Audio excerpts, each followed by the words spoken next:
Model माँ versus संस्कारी माँ की बेटियों की परवरिश। अंजलि अपने पति आलोक और 15 साल की बेटी साक्षी के साथ एक बड़े से घर में रहती है। अंजलि एक मॉडल थी। उसका पहनावा, उसका रहन सहन एक मॉडल की तरह था और उसने अपनी बेटी साक्षी को भी अपनी तरह मॉडल बना दिया था। साक्षी 15 साल की उम्र में ही रोज ब्यूटी पार्लर जाती थी और लड़कों की तरह कपड़े पहनती थी। अंजलि में संस्कार नाम की कोई बात नहीं थी, ना ही उसने अपनी बेटी साक्षी को ही संस्कार दिए थे। एक दिन की बात है, अंजलि के घर में उसकी छोटी बहन हिमानी आती है। हिमानी बहुत ही गरीब थी। कैसी हो अंजलि बहन? हाँ हाँ ठीक हूँ। बताओ क्यों आई हो मेरे घर? बस आप लोगों की याद आ रही थी इसीलिए चली आई। साक्षी बिटिया कहाँ है? वो पार्लर गई है। अंजलि बहन, आप साक्षी बिटिया को अकेले घर से बाहर मत जाने दिया करो। साक्षी बिटिया अब जवान हो चुकी है और आजकल का माहौल कैसा है उसके बाद में तो आपको पता ही है ना। जवान लड़की का ऐसे अकेले घर से बाहर रहना अच्छा नहीं है। हिमानी, तुम अपनी बेटियों की चिंता करो। मेरी बेटी के लिए क्या सही है ये मैं बहुत बहुत अच्छे से जानती हूँ। अंजलि, ये क्या तरीका है किसी से बात करने का? हिमानी तुम्हारी छोटी बहन है। आप क्यों हम बहनों के बीच बोल रहे हैं? आप अपना मुंह बंद करिए। उतने में अंजलि की मॉडल बेटी साक्षी जीन्स और शर्ट पहने घर आती है। अरे साक्षी बिटिया, कैसे कपड़े पहने हैं तुमने? ऐसे कपड़े तो लड़के पहनते हैं। मासी, मैंने आपको कितनी बार कहा है कि आप मेरे कपड़ों पर मुझे कमेंट्स मत पास किया करो। अरे बिटिया, मैं तुम्हारे ही भले के लिए कह रही हूँ। तुम एक लड़की हो और तुम्हें ऐसे कपड़े पहनना शोभा नहीं देता। बिटिया, लड़की साधारण सलवार सूट में ही अच्छी लगती है। मासी, आप ना अपनी बेटियों के कपड़ों पर ध्यान दीजिए। मेरे कपड़ों पर ध्यान देने की आपको कोई जरूरत नहीं है। इतना कहकर साक्षी वहां से जाने लगती है। साक्षी, क्या तरीका है बड़ों से बात करने का? हिमानी तुम्हारी मासी है ना, वो तुमसे मिलने यहाँ पर आई है। यहाँ आकर बैठो अपनी मासी के पास। मिल लिया ना, हो गई बात। और वैसे भी ये मासी के शरीर में ना बहुत ही गंदी बदबू आती है। पता नहीं कैसी कैसी गंदगी में रहते हैं ये। साक्षी की ये बात सुनकर हिमानी की आंखों में आंसू आ जाते हैं। साक्षी! जीजू, जाने दीजिए ना।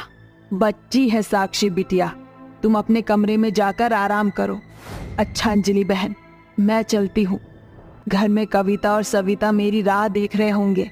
देखो अंजलि, तुम्हारी बेटी के संस्कार तो देखो और बिगाड़ो उसे। इतना कहकर आलोक अपने कमरे में चला जाता है। हिमानी, तुम यहाँ मेरे और मेरे पति के बीच लड़ाई लगाने आई हो? निकल जाओ मेरे घर से बाहर और अपनी मनहूस शक्ल लेकर कभी मत आना यहाँ। अपनी इतनी बेइज्जती देखकर हिमानी रोते रोते वहां से अपने घर चली आती है। हिमानी बहुत ही गरीब महिला थी। वो एक छोटे से घर में अपनी दो बेटियां कविता और सविता के साथ रहती थी। कविता और सविता की उम्र 15-15 साल थी। वो दोनों जुड़वा बेटियां थी। कुछ साल पहले ही एक दुर्घटना में हिमानी के पति की मौत हो चुकी थी। तब से हिमानी अकेले ही अपने दोनों बेटियों की परवरिश करने लगी थी। हिमानी ने अपनी बेटियों को बड़े ही अच्छे संस्कार दिए थे। हिमानी की दोनों बेटियां हिमानी की तरह ही संस्कारी थी। अपनी माँ को उदास देखकर कविता और सविता हिमानी से कहते हैं, क्या हुआ माँ? आप बड़ी उदास लग रही हो। कुछ नहीं बिटिया, बस थोड़ी थकान हो गई है। माँ, अंजलि मौसी और उनके घर में सब कैसे हैं? हाँ बिटिया, वहाँ सब लोग बहुत अच्छे हैं। अच्छा, तुम दोनों को भूख लगी होगी ना, मैं तुम्हारे लिए खाना बना कर आती हूँ। माँ, हम दोनों ने खाना बना लिया है और घर की सारी सफाई भी कर दी है। अच्छा, मेरी बिटिया इतनी समझदार हो गई। आखिर हम बेटियाँ किसकी है? तीनों मिलकर खाना खाने बैठने ही वाले थे कि तभी वहां एक बूढ़ी महिला उनके घर आती है और वो हिमानी से खाना मांगने लगती है। बिटिया, मुझ गरीब को कुछ खाने को दे दो। 2 दिन से मैंने कुछ नहीं खाया है। इस गांव में कोई भी मेरी मदद करने को तैयार नहीं है। हाँ हाँ माँ जी, रुकिए, मैं अभी आपके लिए खाना ले आती हूँ। हिमानी एक थाली में खाना निकालने लगती है। तभी उसकी बेटी कविता हिमानी से कहती है, माँ, ये क्या कह रहे हो आप? आप इन्हें खाना क्यों दे रहे हो? हमारे घर में तो इतना सही खाना बना है। अगर हम इन्हें खाना दे देंगे तो हम क्या खाएंगे? कविता बिटिया, एक बात हमेशा याद रखना, जब भी कोई गरीब बेसहारा हमारे घर कुछ मांगने आए तो हमें कभी उन्हें निराश नहीं करना चाहिए, क्योंकि वो इंसान बड़ी उम्मीद लेकर हमारे घर आता है कि हम उनकी मदद करेंगे, हम उसे कुछ देंगे। भले ही आज हमें भूखे रहना पड़े, पर हमारे कारण किसी गरीब का तो पेट भर जाएगा। आप सही कहते हो माँ, हम हमेशा लोगों की मदद करेंगे। उसके बाद हिमानी और उसकी दोनों बेटियां उस बूढ़ी महिला को अपने घर में बिठाकर भरपेट खाना खिलाते हैं, जिसके बाद वो बूढ़ी महिला तीनों को बहुत दुआएं देकर वहां से चली जाती है। बूढ़ी महिला का पेट भरने में हिमानी और उसकी दोनों बेटियों को आज रात भूखा ही सोना पड़ा था। अगले दिन सवेरे, कविता, सविता, मैं अपने काम पर जा रही हूँ, तुम दोनों घर पर ही रहना। माँ, हम भी आपके साथ काम करने चलते हैं ना? आप अकेले कब तक काम करके हमारा पालन पोषण करोगे? आपको तकलीफ में देखकर हमें बिल्कुल अच्छा नहीं लगता माँ। नहीं नहीं बिटिया, तुम दोनों क्यों बाहर जाकर काम करोगे? मैं हूं ना तुम्हारी माँ। जब तक मेरी सांसें चल रही है मैं तुम्हें जीवन में कभी कोई तकलीफ नहीं होने दूंगी। इतना कहकर हिमानी वहां से चली जाती है। देखते ही देखते कई साल बीत जाते हैं। हिमानी ने अपनी दोनों बेटियों की परवरिश बड़े ही अच्छे तरीके से की थी। हिमानी की दोनों बेटियां बड़ी ही संस्कारी थी और उसकी बड़ी बहन अंजलि ने अपनी बेटी की परवरिश बहुत ही गंदे तरीके से की थी। वो अपनी बेटी को मॉडल बनाना चाहती थी। एक दिन अचानक अंजलि एक खतरनाक बीमारी का शिकार बन जाती है। उसके शरीर पर कई सारे बड़े बड़े फोड़े आ चुके थे, जिसमें से बार बार पस निकलने लगता है। ये देखकर अंजलि और उसके परिवार वाले काफी परेशान हो जाते हैं। आलोक, तुम्हें हर 1 घंटे के बाद तुम्हारी पत्नी के जख्मों से पस निकालना होगा। अगर ये पस नहीं निकाला गया तो अंजलि बहन की जान को खतरा हो सकता है, इसलिए परिवार की एक सदस्य का हर समय आपकी पत्नी के पास रहना जरूरी है। इतना कहकर डॉक्टर वहां से चले जाते हैं। उस समय अंजलि के घर हिमानी और उसकी दोनों बेटियां भी मौजूद थे। साक्षी बिटिया, देखा तुमने डॉक्टर ने क्या कहा? इसलिए अब तुम्हें हर समय अपनी माँ के पास रहकर अंजलि के जख्मों से बार बार पस निकालना होगा। क्या मैं और पस निकालूंगी? छी, मैं नहीं करने वाली ये काम, आप ही कीजिए। ये कितनी गंदी बदबू आ रही है माँ के शरीर से। मुझे नहीं रहना माँ के पास। अपनी बेटी के मुंह से ये बात सुनकर अंजलि की आंखों में आंसू आ जाते हैं। ये क्या कह रही हो साक्षी बिटिया? मैं तुम्हारी माँ हूँ, तुम अपनी माँ के लिए इतना भी नहीं कर सकती? नहीं माँ, मैं नहीं करने वाली ये सब। पता नहीं किस बीमारी की शिकार हो गई आप। अगर आपकी ये बीमारी मुझे लग गई तो? इतना कहकर साक्षी वहां से अपने कमरे में चली जाती है। अपनी बेटी के मुंह से ऐसी बातें सुनकर अंजलि खूब रोने लगती है। तभी हिमानी की दोनों बेटियां कविता और सविता अंजलि से कहते हैं, आप चिंता मत कीजिए मासी, हम दोनों बहनें हैं ना, हम आपके पास हर समय रहेंगे और हम अपने हाथों से आपके जख्मों का पस भी निकालेंगे और देखना आप बहुत जल्दी ठीक हो जाओगे। ये बात सुनकर आलोक और अंजलि हैरान हो जाते हैं। उसके बाद कविता, सविता, हिमानी अंजलि के घर में ही रहने लगते हैं और कविता, सविता अंजलि की खूब सेवा करने लगते हैं। वो अपने हाथों से अंजलि के जख्मों का पस निकालने लगते हैं। देखते ही देखते कुछ ही दिनों में अंजलि बिल्कुल ठीक हो जाती है। कविता और सविता के संस्कार देखकर अंजलि बहुत रोने लगती है। एक दिन सवेरे, हिमानी, तुमने अपनी दोनों बेटियों को बड़े ही अच्छे संस्कार दिए हैं। आज मुझे अपने माँ होने पर भी शर्म आ रही है कि मैं अपनी बेटी की परवरिश सही से नहीं कर पाई। अगर मैं तुम्हारी तरह साक्षी की परवरिश करती तो आज मुझे ये दिन नहीं देखना पड़ता। आज मुझे अपने किए पर बहुत पछतावा हो रहा है। उसके बाद अंजलि खूब रोने लगती है और आज सही मायनों में उसे अपनी गलती का एहसास हो गया था। ओहो, ये साड़ी ज्यादा गंदी तो लग नहीं रही है और बदबू भी नहीं आ रही है। क्यों ना इसी को आज पहन लेती हूँ, वैसे भी कल ही निकाल कर पहनी थी मैंने। ऐसा कहकर प्रेमा वही साड़ी पहनकर रसोई में जाकर खाना बनाने लगती है। वो ज्यादा साफ सुथरी नहीं रहती थी। सिंक भी आधे से ज्यादा गंदे बर्तन पड़े हुए थे, जहाँ कॉकरोच और मक्खी भिनक रही थी। वहीं दूसरी ओर गैस के पास खाना बना रही थी। स्लेब भी गंदी पड़ी थी। ओफो, कितना भी नहा लूं, रसोई में आकर गर्मी लगती ही है। उफ, ये पसीना। जैसे ही वो अपने माथे से पसीना पोंछकर छिड़कती है तो उसकी छींट सांस कौशल्या पर आती है, जिससे उसका मुंह बन जाता है। हाय हाय हाय हाय, नाच पीटी, ये बहू तूने क्या किया? तूने अभी पसीना पोंछा और इसी हाथ से तू खाना बना रही है। पागल हो गई है क्या बहू? हमें बीमार करेगी। जा जाकर हाथ धो, छोड़ इस आटे को। ओह माँ जी, हाथ साफ है मेरे, मैंने क्या किया है? पता नहीं आप सामने से क्यों आ गई। हाथ तो मैंने साड़ी से पोंछ लिया, ये देखिए ऐसे।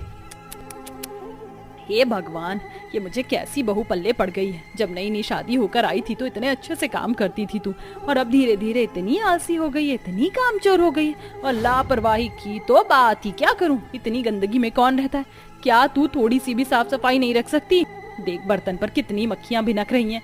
जहाँ खाना बना रही हैं वो स्लेब भी गंदी है। रसोई में झाड़ू पोछा मुझे नजर नहीं आ रहा। ऐसी गंदी जगह में लक्ष्मी माता वास नहीं करती, जानती है ना? क्या हो गया है तुझको? कुछ नहीं हुआ माँ जी, पता नहीं आप मुझे इतना लेक्चर क्यों दे रही हो। हाथ गंदे हैं ना, रुको अभी धो लेती हूँ। प्रेमा ऐसा बोलकर हाथ धोकर फिर रोटी बनाती है। अब आप खुश है ना माँ जी? जाइए इंतजार कीजिए, मैं खाना बनाती हूँ। इतने में भी हितेश भी आ जाएंगे। ये कहकर कौशल्या टीवी देखने लगती है। दरअसल बात ये है, आजकल कौशल्या अपनी बहू प्रेमा से बहुत नाखुश रहती है, क्योंकि वह बिल्कुल भी सफाई नहीं करती थी। लापरवाही इतनी थी कि जल्दबाजी में झाड़ू लगाती थी, कूड़ा वहीं रह जाता था। उसके कमरे में सामान सारा फैला हुआ रहता था। अभी तो और रुकिए, सबसे बड़ी बात तो वो खुद भी सफाई से नहीं रहती थी। आखिर प्रेमा यूं ही गंदगी फैलाती रहेगी या अपने जीवन में स्वच्छ अभियान को भी अपनाएगी? ये जानने के लिए कहानी में आगे बढ़ते हैं। शाम को उसका पति हितेश आता है। प्रेमा, प्रेमा कहाँ हो? जरा पानी लेकर आओ, बहुत प्यास लग रही है मुझे रास्ते से ही। आ रही हूँ। ये लीजिए आपका पानी। जैसे ही हितेश पानी पीता है, उससे पहले ही उसे ग्लास में कुछ मोटा मोटा कूड़ा दिख जाता है। प्रेमा ये क्या है? पानी मांगा है और तुम मुझे गंदा पानी पिलाकर बीमार करोगी क्या? अगर तुम मुझे बीमार कर दोगी तो मैं कमाऊंगा कैसे? मैंने आज पहली बार नहीं देखा, 1-2 बार से देख रहा हूँ। जो भी बर्तन लाती हो, किसी में साबुन लगा होता है तो कभी तुम्हारे बर्तनों पर कॉकरोच होते हैं। थोड़ा सफाई से काम कर लोगी तो बेहतर होगा। आप क्यों फालतू का लेक्चर दे रहे हो मुझे? सीधा सीधा बोल दो, ग्लास चेंज कर दो। ला रही हूँ पानी। मुंह फुलाकर प्रेमा दूसरा पानी का ग्लास लाकर हितेश को देती है, जिसे पीने के बाद सब बैठकर खाना खाते हैं। अरे बहू, ये कटहल की सब्जी खत्म हो गई है, जरा और दियो। अभी देती हूँ माँ जी। ये बोलकर वो सब्जी का कटोरा कौशल्या की थाली के आगे करती है तो उसके ऊपर कॉकरोच दिख जाता है। ये देखकर कौशल्या और हितेश का सर घूम जाता है और वो खांसने लगते हैं। हे भगवान, प्रेमा इतनी देर से तुम हमें ये सब्जी खिला रही थी, इसमें तो कॉकरोच है। बहू तू पागल है क्या? ये क्या कर रही है? ची, चीपे वाला खाना खिला दिया। हाय हाय हाय, मेरा तो ये देख कर ही जी घबरा रहा है, खाने पर से मन उतर गया। मेरी भी माँ, इससे तो अच्छा मैं दूध पीकर ही सो जाऊं। तू क्या चाहती है, हम दोनों को बीमार करके ही माने की क्या? अरे तुझे कितना कहते हैं साफ सफाई से खाना बना, तुझे शर्म नहीं आती? बिल्कुल भी। हमारे सामने कॉकरोच वाली सब्जी हमें ही परोस रही है। अरे माँ जी, हितेश, आप दोनों बहुत ज्यादा ओवर रिएक्ट कर रहे हो। अरे छोटा सा कॉकरोच ही तो है, ये देखो, इसको मैंने निकाल दिया ऐसे। अब आप खा लीजिए। ऊपर ही तो था कॉकरोच, नीचे की सब्जी तो अच्छी है ना। हाय हाय हाय नासपीटी, अरे कचरे वाली जगह पर पैदा हुई थी क्या जो इतना कचरा पसंद है तुझे? हितेश, मैं इसके मुंह नहीं लग सकती हूँ, तू इसे बैठाकर समझा। मैं जा रही हूँ सोने। ये बोलकर सास कौशल्या और हितेश सोने चले जाते हैं। प्रेमा वहीं बैठकर उसी सब्जी को चावल के साथ खा जाती है। अगले दिन उनके घर पर 2 पड़ोसन राधा और माधवी आते हैं। अरे क्या बात है, आज तुम दोनों यहाँ कैसे आई? बस आ गए तुझसे बात करने। वैसे तो तुम दोनों सामने ही रहती हो, पर चलो इतने दिन बाद आई हो तो तुम्हारे लिए कुछ अच्छे से पकौड़े वगैरह बनवा देती हूँ। अरे प्रेमा बहू, जरा पकौड़े शकौड़े बना ले। हाँ, ध्यान से बनाना, अच्छे से। जी माँ जी। 1 मिनट प्रेमा बहू, ये साड़ी तो तूने कल ही पहनी थी, आज भी पहन ली? नहाई नहीं है क्या? अरे नहीं नहीं, मैं तो नहा चुकी हूँ, पर मैंने ये साड़ी वापस पहन ली, मुझे इतनी गंदी नहीं लगी थी ना। अब बार बार कौन कपड़े धोए इस 6 मीटर की थान को? बहू, ऐसे गर्मी में कंजूसी मत किया कर, बीमार पड़ जाते हैं गंदे कपड़े पहनने से। ओके ठीक है, मैं आती हूँ आंटी जी। फिर प्रेमा रसोई में जाकर पकौड़े बनाती कि उसके सर में खुजली होने लगती है। नहाती भले ही थी, लेकिन बालों को तो वो 10-15 दिन में धोती थी, जिससे उसके सर में जुएं पड़ जाते हैं और वो जोर जोर से खुजा रही होती है और पकौड़े भी बनाई जा रही थी।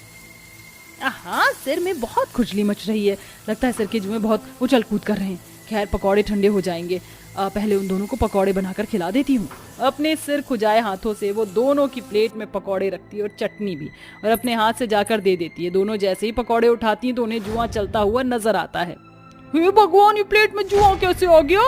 राधा की ये बात सुनकर माधवी और कौशल्या भी प्रेमा की ओर देखते हैं और वो उस वक्त भी अपने सर को खुजा रही थी। लो, हो गया सत्यानाश और मेरी बेइज्जती। ये बहू कितने गंदे तरीके से रहती कि पड़ोसनों को ऐसा खाना परोस दिया। राधा, तेरे साथ साथ मेरी भी भूख मिट गई है, हमें यहाँ से चलना चाहिए वरना मुझे उल्टी आ जाएगी। हाँ चल चल चल, जल्दी चल यहाँ से। अरे अरे, क्या हुआ? आप दोनों उठकर क्यों जा रहे? मैंने इतने मन से पकौड़े बनाए हैं। हमारा पेट भर गया, अब हम चलते हैं, ठीक है, बाय। दोनों पड़ोसन का पकौड़े की प्लेट देखकर खाने से जी उठ जाता है और वो बहाना बनाकर चली जाती है। कौशल्या ने इस बात को भांप लिया था। जिस बात के लिए वो प्रेमा को बहुत सुनाती है, लेकिन प्रेमा बाज आने वालों में से कहाँ थी। एक बार हितेश पानी पीने के लिए फ्रिज का दरवाजा खोलता है तो फ्रिज में भी गंदगी थी। इस बात के लिए भी वह प्रेमा को टोकता है। प्रेमा उसकी एक नहीं सुनती, इसीलिए वह कुछ दिन के लिए घर छोड़कर चला जाता है। एक हफ्ते बाद वो वापस आता है तो उसे प्रेमा में कोई बदलाव नहीं दिखता। प्रेमा की हरकतें देखकर अब कौशल्या रसोई का काम कभी कभार खुद संभालती थी, पर उसकी गंदगी करने की आदत जाती नहीं है, जिस वजह से एक दिन कौशल्या और हितेश की तबीयत बहुत खराब होती है। आधी रात में पेट दर्द होने के कारण उनकी ऐसी स्थिति में देखकर प्रेमा फौरन हॉस्पिटल ले जाती है, जहां डॉक्टर उनका चेकअप करने के बाद कहता है, लगता है आपने बहुत ज्यादा लापरवाही बरत ली है। गंदगी की वजह से आपकी माताजी और पति को फूड पॉइजनिंग हो गया है, जिस वजह से उनके शरीर में पानी की कमी हो गई है और कमजोरी भी। फिलहाल मैंने ये मेडिसिन दे दी है, आप इनका खास ख्याल रखिएगा और सफाई तो जरूरी है। डॉक्टर साहब आप चिंता मत कीजिए, मैं उनका खास ख्याल रखूंगी। क्या मैं उन दोनों से मिल सकती हूँ? जी बिल्कुल। हितेश और अपनी सास को इतने नाजुक हालत में देखकर उसे अपनी गलती का पछतावा होता है। माँ जी, हितेश, आप दोनों का ऐसी हालत में देखकर ना बहुत बुरा लग रहा है मुझे। अब मैं कभी भी गंदगी नहीं करूंगी, मैं बहुत अच्छे से साफ सफाई करूंगी और खुद भी स्वच्छ तरीके से रहूंगी। काश बहू तू ये बात पहले समझ जाती तो मैं और मेरा बेटा आधी रात को हॉस्पिटल में ना होते। मैंने तुझे बहुत समझाया था कि सफाई रख, लेकिन तू नहीं सुनी। हाँ प्रेमा, तुम्हारी गंदगी में रहने का नतीजा हम दोनों ने भुगता है। पक्का वादा, आज के बाद मैं कभी भी गंदगी नहीं रखूंगी घर में। उस दिन के बाद से प्रेमा को सफाई का महत्व समझ में आ जाता है, जिसके बाद वह अपने घर में बहुत साफ तरीके से रहती है, साथ ही लापरवाही करना छोड़ देती है।